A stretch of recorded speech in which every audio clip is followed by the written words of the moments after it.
A palavra dialética pode parecer complexa à primeira vista, mas ela representa uma das formas mais profundas e antigas de compreender o mundo.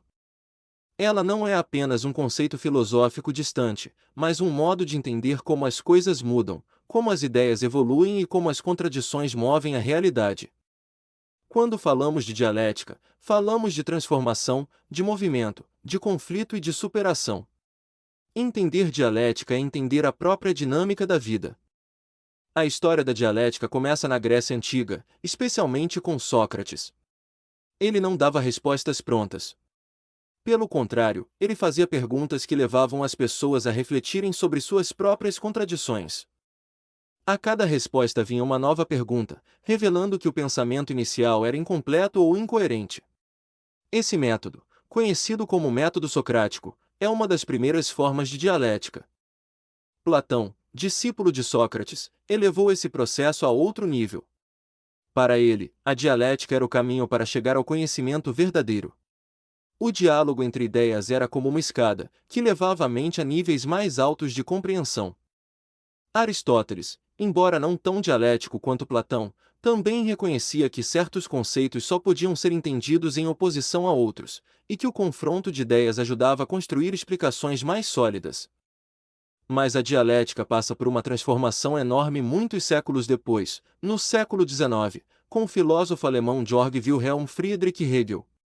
Para Hegel, a realidade inteira está em constante movimento. Nada é fixo, nada é estático.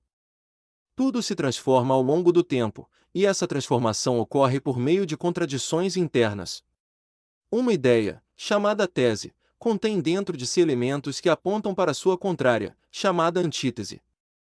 Quando essas duas forças entram em conflito, surge uma síntese, uma nova ideia ou realidade que supera as duas anteriores. Embora a famosa fórmula tese, antítese e síntese não apareça literalmente nos escritos de Hegel, ela se tornou uma forma pedagógica de explicar como sua dialética funciona. A síntese não é um meio-termo, mas um avanço, um salto qualitativo. Um exemplo simples ajuda a entender isso.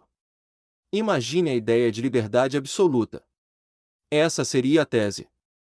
Em seguida, surge o argumento de que a liberdade sem limites pode prejudicar outras pessoas, criando o caos. Essa é a antítese.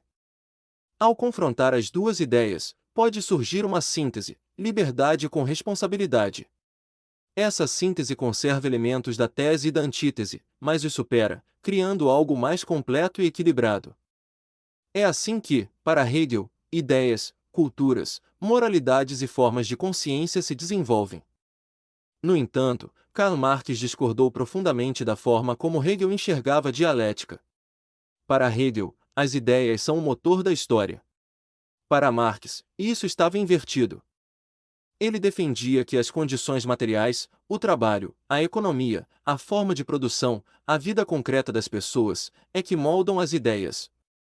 Em outras palavras, não são as ideias que criam o mundo material, é o mundo material que cria as ideias. Marx colocou Hegel de cabeça para baixo, como ele mesmo dizia.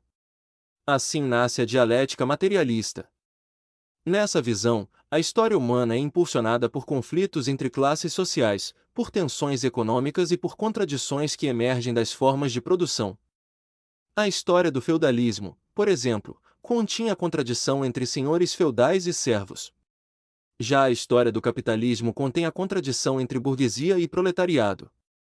Quando essas contradições se intensificam, elas produzem rupturas e transformações históricas.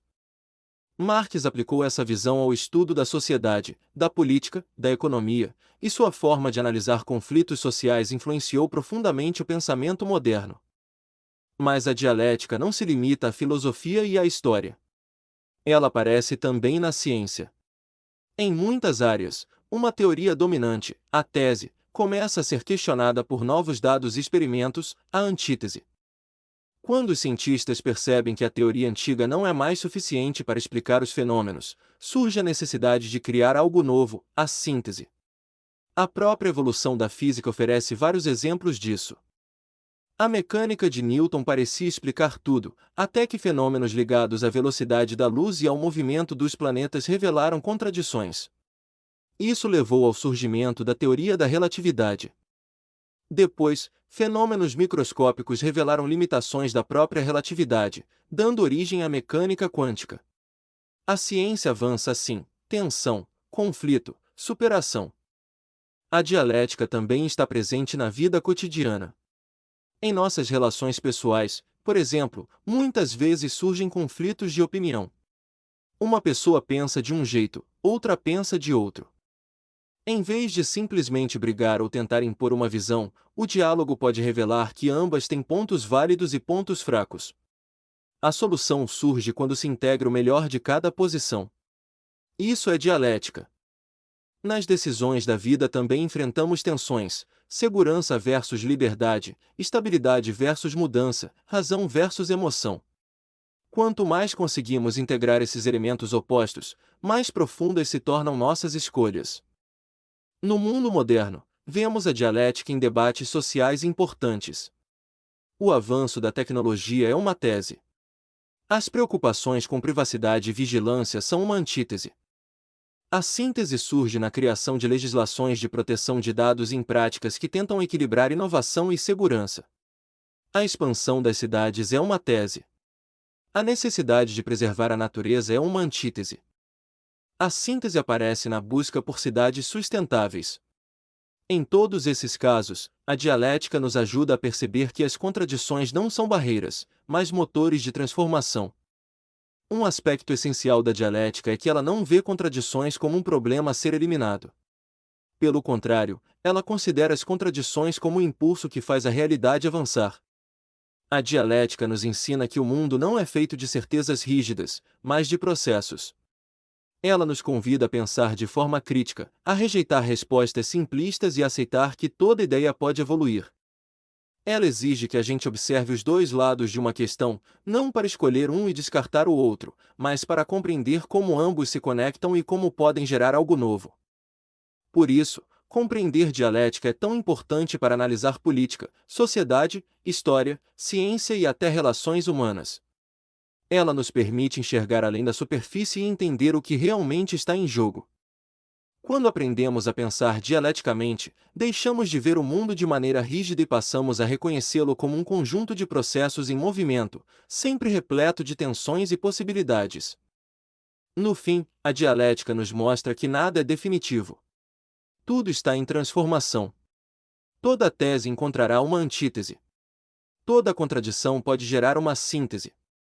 E é exatamente esse movimento que impulsiona o conhecimento, a sociedade e a própria vida. Entender dialética é entender que a mudança não é a exceção, é a regra. E quanto mais compreendemos isso, mais preparados estamos para interpretar o mundo e agir nele com consciência e profundidade.